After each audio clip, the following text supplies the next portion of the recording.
Bonjour à tous et bienvenue dans une nouvelle vidéo d'analyse d'échecs.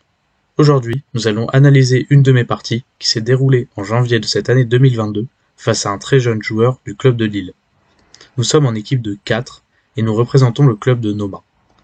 L'équipe adverse est favorite de notre groupe et cela promet donc une partie très compliquée. Avant de commencer, n'hésitez surtout pas à mettre un like et à vous abonner à la chaîne. C'est complètement gratuit et cela me donne la motivation pour continuer ces vidéos. Bon visionnage! Dans cette partie, j'ai donc les pièces blanches et je joue D4. J'ai toujours préféré les positions plutôt fermées que les positions ouvertes et tactiques. J'ai toujours été plus un joueur scolaire et pas calculateur, quelqu'un qui aime les principes et du coup plus les positions en D4, D5. L'adversaire joue D5. Ok, le coup principal. Donc tous les deux, nous prenons le centre. Voilà, nous contrôlons les cases du centre pour pouvoir avoir plus d'espace pour développer notre jeu. Je joue cavalier F3, je développe une pièce, je contrôle les cases du centre. Mon adversaire répond symétriquement par cavalier F6. Et là, je joue un coup qui peut paraître surprenant, c'est G3. G3, j'appelle ça le système catalan. Qu'est-ce que le système catalan? C'est un système où on va mettre son fou en fianchetto ici en G2, petit roc, et essayer de faire vivre ce fou au maximum. C'est-à-dire qu'on va envoyer des coups comme C4, des coups comme E4 pour essayer de déglinguer ce centre, et du coup, pour pouvoir faire vivre ce fou sur la longue diagonale. Mon adversaire ici a joué un coup assez rare, il a joué B6. L'adversaire voit que je veux mettre un fou en fianchetto sur la longue diagonale, et il se dit donc, je vais en mettre un aussi pour contester cette grande diagonale. Alors il faut savoir que c'est très rarement joué, parce que souvent, quand on a des fous en vis-à-vis comme ça, celui qui a le fou protégé par son roi, donc comme je vais faire petit roc sera moi, a l'avantage dû à certains thèmes tactiques. Je joue fou G2. Mon adversaire répond par fou B7, très normal. Et je joue petit roc. Donc je fais mon plan. Je mets mon roi en sécurité. Et j'énonce cette structure très solide au niveau du roc. Ok. Donc là, ce qu'on remarque, c'est que mon adversaire a affaibli ses cases blanches ici. Du coup, dû à la poussée du pion B6. Son fou les contrôle bien. Mais si il disparaissait, on pourrait pourquoi pas profiter de ces cases. Et donc voilà. Ici mon adversaire fait E6. Pourquoi E6? Mon adversaire veut renforcer son centre. Comme il a sorti son fou ici, il peut se permettre de bloquer cette diagonale, vu qu'il n'en a pas besoin. Et du coup il consolide son pion D5. Ici je joue B3. Je dis tout de suite est un mauvais coup. Pourquoi B3 est un mauvais coup? En fait, c'est pas le plan. Voilà. Ça faisait assez peu longtemps que je jouais la catalane, donc le système catalan avec un fou en fianchetto. Et du coup, je connaissais pas trop cette technique de mettre un contre-fianchetto. Évidemment, l'ordi propose C4, c'est le coup très naturel. Sur C4, évidemment, on veut pion prend. Et du coup, détruire ce fameux centre pour faire vivre ce fou. Et ainsi un peu détériorer encore une fois le contrôle des cases blanches. C'est le coup normal, surtout qu'on peut pourquoi pas récupérer le pion avec dame A4 échec, profitant encore une fois de l'affaiblissement des cases blanches. Donc ouais, c'était le coup très normal. Mais ce que je me disais, c'est que sur pion prend, bah je pourrais pas récupérer le pion à cause. Enfin non, ce que je me disais surtout, c'est que sur pion prend, ça faisait vivre ce fou. J'ai pas envie que ce fou y vive.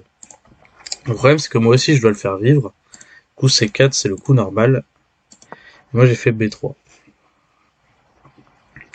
B3, c'est un mauvais coup, parce qu'on affaiblit les cases noires ici. Alors qu'il n'y a vraiment aucune utilité pour faire ça. Je vais devoir du coup mettre mon fou ici pour essayer de compenser ces cases. Et mon fou va être un peu bloqué par mon pion central. Mon adversaire fait fou D6. Il développe son fou de case noire. À noter que l'ordi préfère qu'il le mette en E7.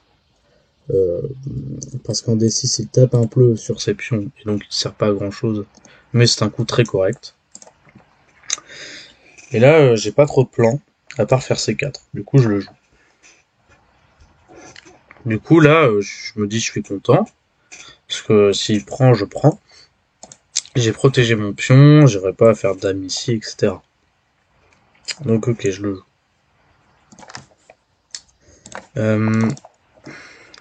Mon adversaire met son roi en sécurité. Il veut pas prendre parce que lui sait que c'est à son avantage. Moi je le savais pas, hein. Je connaissais pas. Mais lui sait que c'est à mon avantage d'ouvrir ici. Moi je pensais que c'était un peu la même chose vu que lui aussi avait un fou ici. Et du coup ça faisait vivre aussi son fou. Mais lui savait sûrement que c'était à mon avantage d'avoir un fou protégé. Du coup il n'a pas pris. Ok. Je joue cavalier C3. Un coup de développement très raisonnable. Et là, mon adversaire décide de faire un coup un peu bizarre, et qui profite directement de l'affaiblissement de mes cases noires et joue fou B4. Attaque mon cavalier. Fou B4, ça attaque mon cavalier. Et il y a pas vraiment beaucoup de coups intéressants pour le défendre. Par fou B2. J'ai joué fou B2. Du coup, très normal, hein, on a affaibli les cases noires ici, du coup, on met le fou à cet endroit pour qu'il compense cet affaiblissement. Et là, mon adversaire fait cavalier C6. Un coup assez médiocre, car il bloque son pion C, qui pourra pas venir attaquer ou soutenir son centre. Ok. Là ici, je fais un coup assez timide, mais j'avais vu qu'il y avait des problèmes peut-être sur ce pion. C'était ce qu'il voulait, hein, faire pion prend, cavalier prend, avec des idées comme ça. Enfin, là, il pouvait pas, mais si je bougeais madame, par exemple, etc.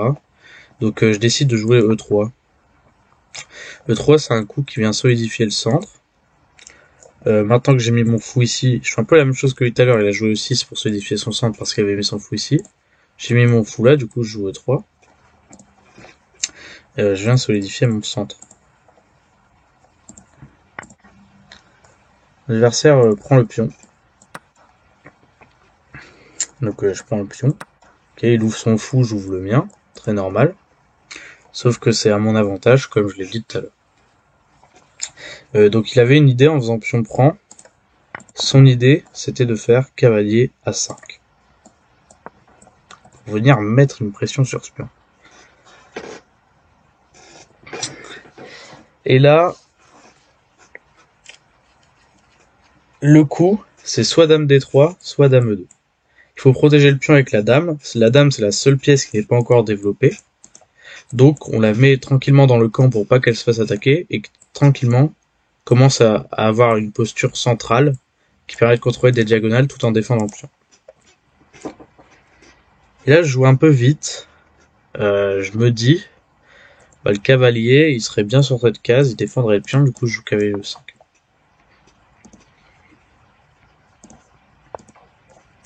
Et là tout de suite c'est avantage noir. Je voulais mettre sur pause pour trouver la tactique qui gagne un pion.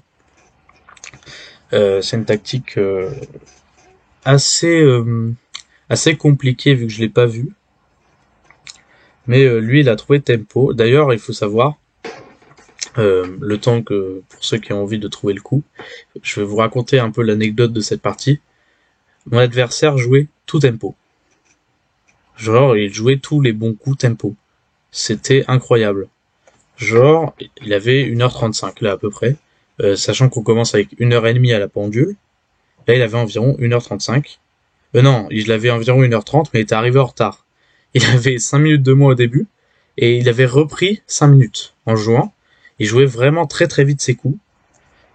Et là, il a vu cette tactique tempo, alors que il était très jeune, hein, et moi je l'ai pas vu. Donc félicitations à lui. Donc j'espère que vous avez trouvé le coup, enfin la suite de coups plutôt. Donc là, il prend le fou. Je prends du roi, très normal. Donc on voit que tous les deux, on a des cases blanches plutôt affaiblies. Lui a l'aile dame et moi à l'aile roi. Du coup, peut-être que plus tard, lui voudra jouer à l'aile roi pour profiter des faiblesses et moi à l'aile dame, du coup. Mais ça, c'est autre chose. Et là, après avoir joué roi pour F2, j'ai vu la tactique. J'ai vu le coup. C'était fou prend. Donc là, je fais fou prend, c'est obligé, je récupère la pièce. Et la pointe, cavalier prend. Très fort coup. Alors là, on se dit, oui, mais ça perd un cavalier. D'ailleurs, ce que j'ai pris le cavalier. Mais il a dame, D5, échec. Et c'est pour ça qu'il a supprimé mon cavalier en C3 avant, pour avoir ce coup de dame qui fait une fourchette entre le roi et le cavalier. Et il a vu ça à tempo à partir de ce coup-là. Bravo à lui. Donc là, je suis pas très bien, je perds un pion. Donc je fais ok, t'as toujours tes chances, mais c'est vrai qu'avec un pion ça va être plus compliqué. Là, je me dis, faut que tu actives tes pièces, donc je sors ma dame. Voilà, je fais dame F3. De toute façon, je sais qu'il est obligé de reprendre son cavalier, donc il fait dame prend cavalier. Très normal. Et là, je me dis, juste active tes pièces. Donc joue tour F4. Pourquoi je prends la tour F? Alors ça, c'est une question intéressante à se poser. Pourquoi j'ai pris cette tour-là au lieu de cette tour-là? Donc on a compris, hein, l'idée c'est de mettre un vis-à-vis entre la tour et la dame pour avoir des découvertes ou des choses comme ça. Mais pourquoi cette tour-là? Parce que moi j'ai peut-être envie de jouer à l'aile dame. Et donc c'est là où il a des faiblesses. Du coup, en fait on joue à un endroit de l'échiquier pour des raisons comme les faiblesses. Si par exemple votre adversaire a des faiblesses ici, vous allez plutôt jouer à l'endroit où il a des faiblesses. Et pas à l'endroit où il en a pas. Son roi par exemple c'est assez compliqué de percer. Par contre s'il y a des trous sur case blanche, donc ok. Il y a aussi l'avantage d'espace. Ça, je vous réfère à l'analyse échec numéro 1, où j'avais un avantage d'espace vers l'aile dame. Du coup, je savais que c'était là où je devais jouer, parce que mes pièces pouvaient plus se déplacer à l'aile dame. Donc voilà, donc c'est pour ça que là, je me dis, Léo joue à l'aile dame, crée des problèmes à l'aile dame. Mon adversaire joue dame D5 revient, du coup, pour forcer échange des dames. Il a du matériel en plus. Il veut forcer échange de dames. Et là, c'est au lieu d'échanger les dames, je fais fou B4. Alors pourquoi j'échange pas les dames? Parce que je me dis que c'est pas à mon avantage. En gros, si je prends sa dame, il va reprendre du cavalier. Il attaquera mon fou. Et du coup, c'est lui qui active ses pièces. Alors que, justement, si j'active une pièce et qu'il échange les dames, justement, j'aurais activé mon roi. Et du coup, c'est moi qui m'activerai plus que lui, en fait. Donc j'essaie de pas perdre de temps et d'essayer d'activer mes pièces. De toute façon, je sais que l'échange des dames aura lieu. D'ailleurs, je crois que oui, il le fait maintenant. Il échange les dames.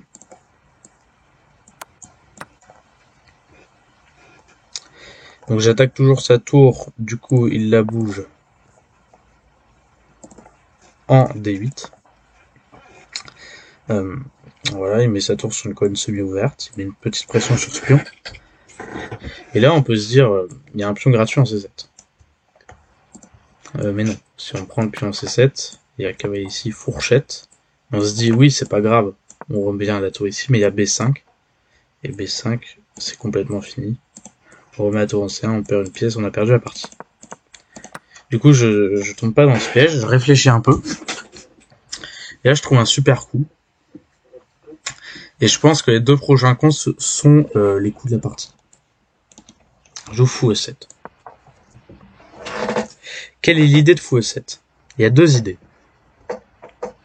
La première idée, c'est qu'on attaque la tour et le cavalier. Et donc, l'idée, c'est de prendre le cavalier. Pourquoi prendre le cavalier? La première idée, la plus simple à comprendre, c'est que quand il va bouger sa tour dans la partie, il y a eu tour D7. Hop. Quand il va bouger sa tour, on prend le cavalier, ses pions, sa structure de pion est mauvaise. Il y a des pions doublés et un pion isolé. Ça, c'est la première idée la plus simple à comprendre, c'est de créer encore plus de faiblesse dans sa position. Et la deuxième idée, ça elle est plus complexe, mais par contre, c'est que celle-là qui m'a vraiment poussé à faire ce coup, c'est qu'on voit que tous mes pions sont sur case noire ici. Ce qui fait que mon fou, il a un peu du mal à s'exprimer. Si par exemple, il va se faire attaquer comme avec A5, bah du coup, il pourra, s'il revient dans mon, si je l'ai obligé de revenir dans mon camp, bah il pourra pas trop s'activer, il sera derrière mes pions. Du coup, j'ai envie d'échanger ce fou contre ce cavalier. C'est un mauvais fou contre un bon cavalier qui peut par exemple sauter sur la belle case ici, sauter là, etc. Non, pas tour prendre. Du coup, fou ici. Il fait tour D7, je prends le cavalier. Et donc pour ces deux raisons, j'ai joué ça. Et là, c'est du coup, j'ai joué encore un très bon coup. J'ai joué le coup tour C6. Vous vous souvenez en début de partie quand il a créé les faiblesses sur case blanche? Là, je profite immédiatement de ces faiblesses. Donc je mets une tour en C6 qui est très bien placée. Pourquoi cette tour est très bien placée? Parce qu'elle bloque complètement le pion C7. Le pion C7, il peut plus bouger, et c'est ce qu'on appelle un pion arriéré. C'est-à-dire que ce pion, il peut pas avancer, et il est sur une colonne où je vais pouvoir mettre mes tours et l'attaquer. Si bien que dans cette position, il a joué tour C8. Et il est complètement passif. Ces tours sont obligés de garder ce pion. Et là, le coup le plus logique, ce serait continuer à mettre la pression pour pas pouvoir qu'il bouge, pour l'empêcher de bouger une seule de ses tours. Donc là, tour AC1, c'est le meilleur coup. On empêche à ces deux tours de bouger. Mais moi, j'ai joué roi E4. Roi E4, on se dit on active le roi, mais c'est plutôt un mauvais coup. Parce que c'est pas encore le moment d'activer le roi. On va se faire repousser. Je crois que mon adversaire a joué roi G7. Il active aussi son roi. Mais un meilleur coup aurait été F5 échec. Et mon roi aurait été un peu pas très en sécurité. Voilà, là il y avait par exemple le tour ici. Non, roi G7, et ouais, mon roi il est pas si bien placé. Un peu dans des réseaux de maths ou des trucs comme ça. Coup roi E4, c'est juste une perte de temps, quoi. L'adversaire fait roi G7. Je vérifie quand même. Ouais, ça il fait roi G7. Là, en fait, ce qu'il aurait dû faire, c'est de profiter du fait que mes tours ne sont pas tous les deux à l'attaque du pion pour essayer d'échanger une tour. Par exemple, tour D6 aurait été un coup proposé par l'utilisateur, tour D6, pour échanger. D'ailleurs, on va voir ça plus tard. Du coup, il fait roi G7. Et moi, je me trompe complètement de l'endroit où je dois jouer. Je fais F4. Je me trompe complètement. Moi, je dois jouer à l'aile dame. Et ce que je fais, c'est que je suis en train d'essayer de prendre de l'espace à l'aile roi. Ce qui est pas du tout un bon plan. Là, je le domine complètement à l'aile dame.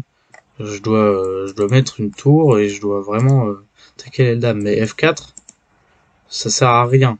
Surtout que maintenant, F5 échec est complètement justifié. D'ailleurs, ce qu'il a joué. Pourquoi? Parce que si je fais roi là, maintenant il y a mat. Ici, échec et mat.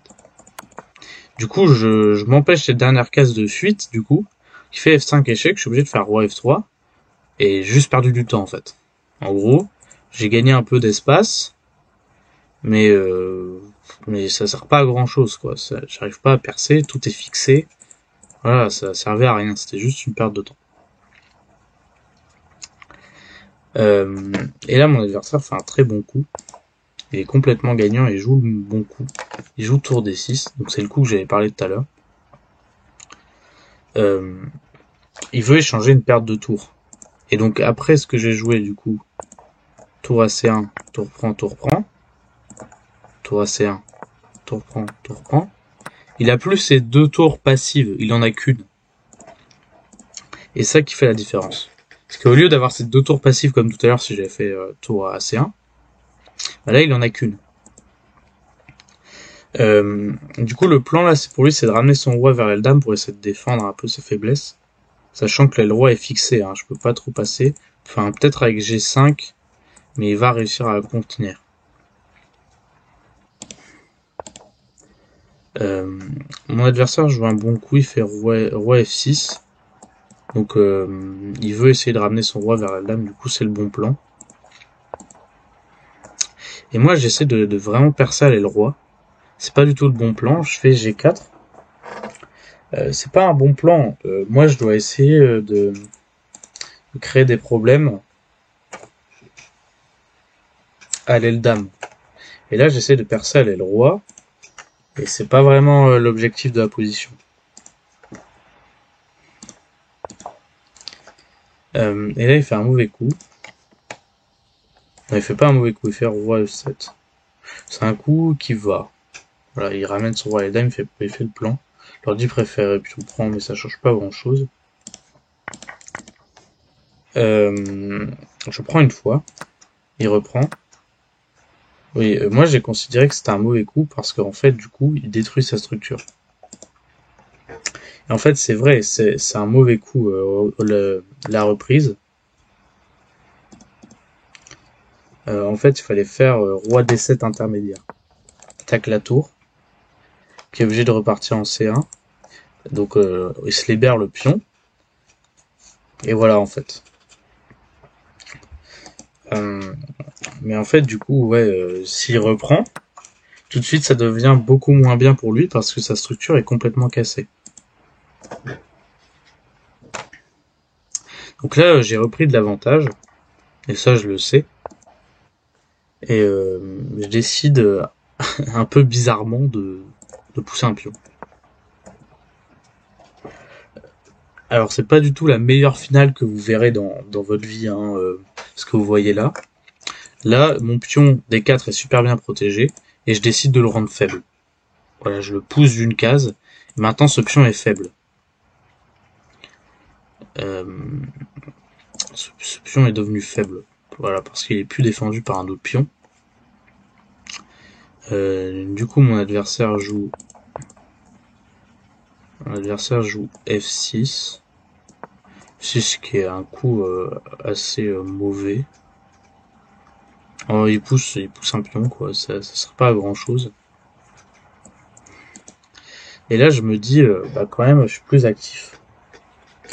J'ai un pion de moins, mais je suis plus actif. Ce serait bien d'essayer de trouver comment gagner. Et du coup, je me dis E4. En fait, j'essaie de rentrer avec mon roi. L'idée est bonne. Donc il fait F prend E4, ce qui est forcé sinon on perd un pion. Je fais roi prend. Et là il fait une gaffe. Il aurait dû faire roi D7 et vraiment colmater ses faiblesses à L-Dame. Mais il joue roi F7. Et là, si vous pouvez mettre sur pause encore une fois pour essayer de trouver le coup gagnant.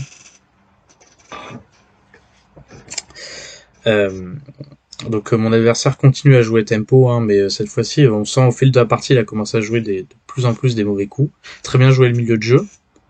Mais en final, on sent qu'il avait des faiblesses. Et moi aussi d'ailleurs. Ici, le bon coup, du coup, c'est roi F5.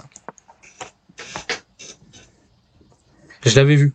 Je l'avais vu, très clairement. En partie, j'étais là, roi F5, j'ai gagné. On rentre à la maison. Voilà. On gagne des points Hello. On est content. Hein, roi F5, je dis c'est fini. Et là, je sais pas, j'ai un bug dans ma tête, je me dis... mais ce pion, il est cloué. Ce pion-là. C'est vrai, il peut pas prendre, il y a sa tour. Je fais D6. Mon adversaire, du coup, il est là, il me regarde, il est en sueur. Tu vois, c'est la première fois qu'il réfléchit, il se dit, oh, c'est fini, je vais perdre mon pion, je vais perdre la partie, etc. Puis là, moi, je me lève et tout, et là, je le vois, il lève la tête d'un coup. Et je me dis, qu'est-ce qui se passe? Et il me sort tour 8 échec.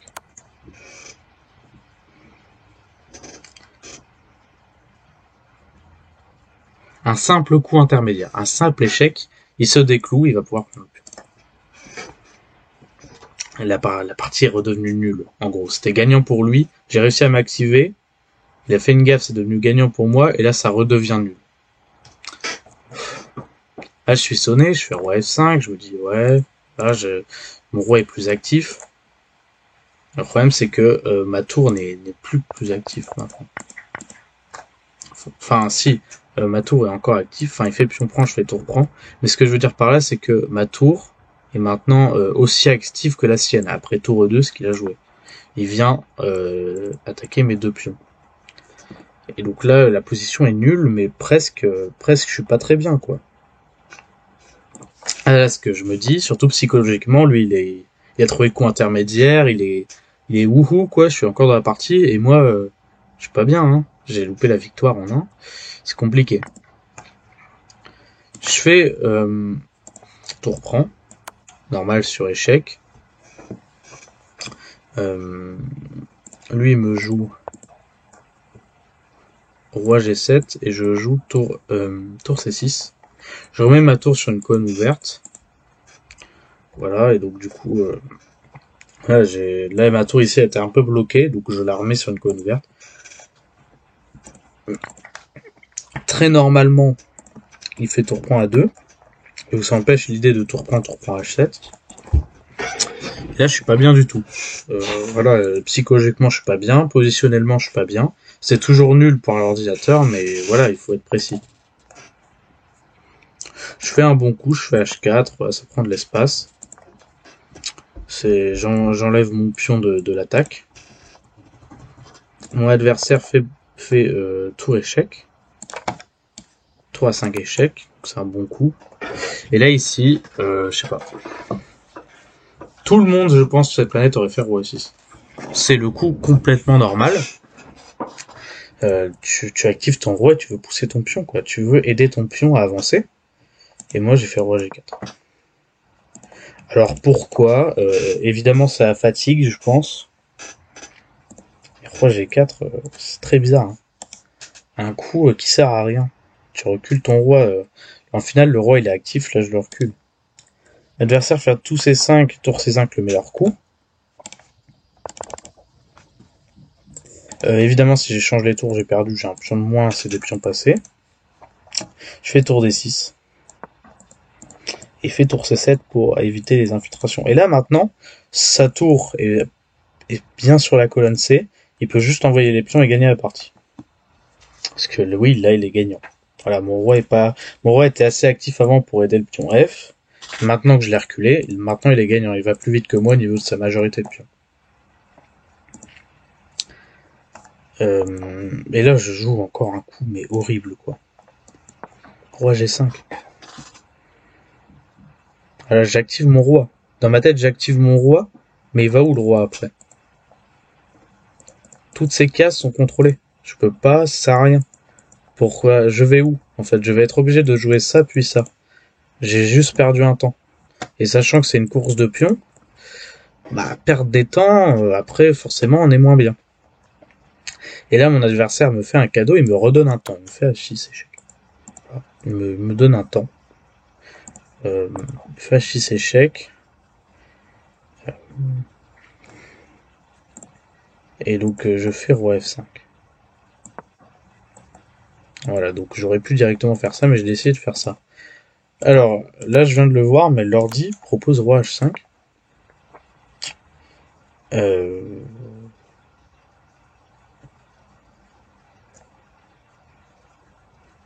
je pense que l'idée c'est de continuer à attaquer ce pion. Bon, en fait, l'idée c'est que ce pion va être perdu. Ok. C'est ça, l'idée c'est que c'est juste de prendre un pion, quoi. Mais bon, je voulais soutenir mon pion F, du coup, voilà. Et c'est là qu'on se demande pourquoi je suis pas allé en F6 tout à l'heure, quoi. Ça, c'est catastrophique comme finale. Et là, mon adversaire joue enfin... Il joue enfin B5. Enfin, c'est le coup qu'il faut jouer. Il faut pousser ses pions passés. Je joue roi E6, j'active enfin mon roi. Et moi aussi, je vais aller créer des problèmes.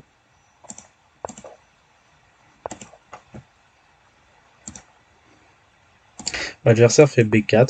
Je fais F5. C'est donc une course de pions. Et là, s'il fait B3, il y a peut-être F6 échec. Et j'arrive avant lui, en fait. L'ordi dit que j'arrive avant lui. Du coup, il a qu'un seul coup. Qui garde l'avantage pour lui, c'est tour F7. Pour empêcher F6 échec. C'est assez trouvable, hein, globalement. La tour qui revient en défense contre le pion. Un coup avec quoi on pourrait hésiter, c'est B3. Du coup, B3, on continue à pousser son pion. Mon adversaire décide de faire un coup complètement... Wow. Qui me redonne l'avantage, en fait. Tour C1. En fait, c'est une course de pion et il fait un coup de tour. Et moi, je me dis, bah, c'est bizarre. Hein. Et donc, je fais... ça me redonne la confiance. Je fais F6 échec, le meilleur coup. Il fait roi G6. Et là, je réfléchis. On a eu le temps... On est arrivé au 40e coup, donc j'ai récupéré du temps. Donc là, je réfléchis, je me dis, il y a peut-être un gain. Et effectivement, il y en a. Et je l'ai trouvé. Le seul gain, c'est H5 échec.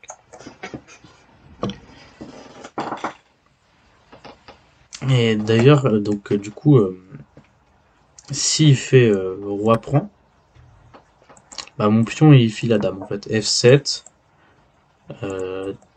tour F1, tour D8, et mon roi il va se cacher, et voilà, mon pion il va à dame. C'est pour ça que mon adversaire fait le coup. Roi H7. Et là, je me dis, mince, il a pas pris le pion. Voilà, il a pas pris le pion.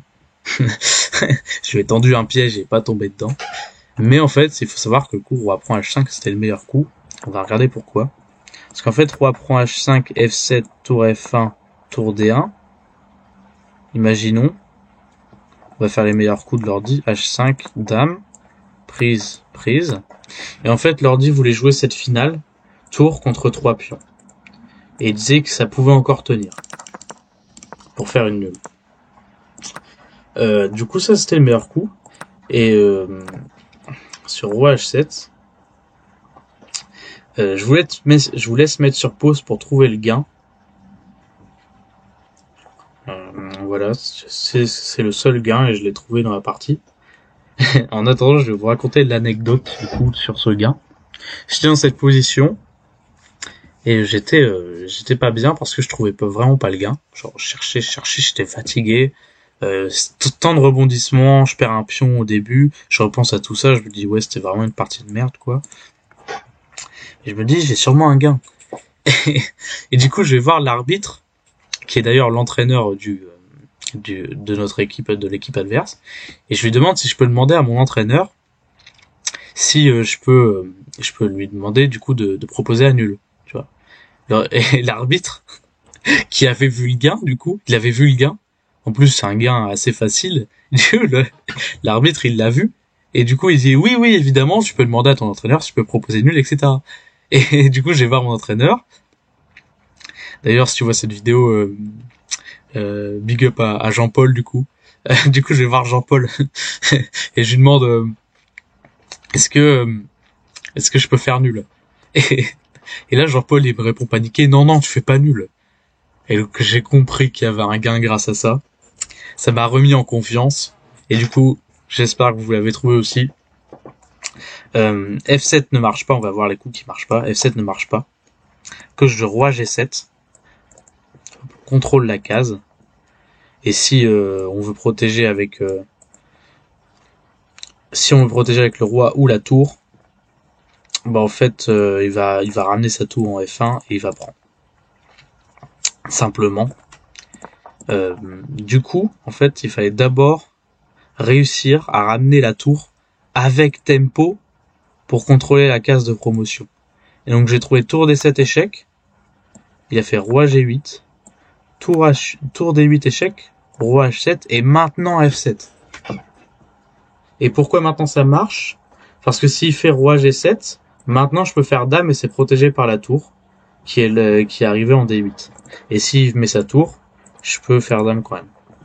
Donc mon adversaire désespérément il fait des échecs, il fait tour E1, je fais roi D6, fait tour D6, je fais roi C7, s'il prend, je prends, s'il va là, je vais là et je fais dame avant lui, avant qu'il puisse m'arrêter. Il fait tour C1 échec, je me cache derrière ses pions, et mon adversaire abandonne. Du coup, c'était une partie avec beaucoup de rebondissements. Donc je perds un pion dans le milieu de jeu. Je perds un pion dans le milieu de jeu. Je fais une catalane assez médiocre, un système catalan assez médiocre, j'avoue. Ensuite, j'ai réussi à activer mes pièces. Voilà, je me reconcentre, j'active mes pièces. Non, c'est pas ça. Voilà. Je joue des très bons coups. Voilà, je réussis à réactiver mes pièces. Et ensuite, je me trompe un peu de plan. Ici, c'est vraiment le moment important. La plus grosse erreur que j'ai faite, c'est pas de ramener ma tour ici et de pressuriser l'aile dame. C'est vraiment essayer de tenter quelque chose à l'aile roi, alors que certes, il y a des faiblesses, mais c'est quand même assez solide. Donc c'est vraiment pas ce qu'il fallait faire. Alors là, c'est le mat tout à l'heure. F5, F4, c'était un très mauvais coup. Et donc voilà. Voilà, là aussi, je me crée un pion faible. Je loupe le gain en un coup. Ici. Au lieu de jouer roi F5, je fais D6. Et donc, je loupe le coup intermédiaire. Donc ouais, ça montre, cette partie, je voulais vous la montrer. Car ça montre à quel point les finales sont compliquées. Voilà, c'est vraiment quelque chose qu'il faut bosser. Je l'avais pas bossé assez. Du coup, je me suis fait punir. Voilà, c'était une finale assez catastrophique. Et on voit mon adversaire aussi, hein, il connaissait pas beaucoup ce thème. La course de pion à la fin et tout, je trouvais que la finale était très intéressante en termes d'erreurs pour les expliquer. Et du coup, voilà, c'est la fin de cette vidéo. Donc, je vous remercie de l'avoir regardé jusqu'au bout, si vous êtes encore là. Je continuerai à sortir des vidéos de temps en temps si elles plaisent. N'hésitez pas, encore une fois, à vous abonner à la chaîne, à mettre un like, et si vous avez des conseils à me donner, n'hésitez pas, vous avez l'espace commentaire pour ça. Ciao, ciao!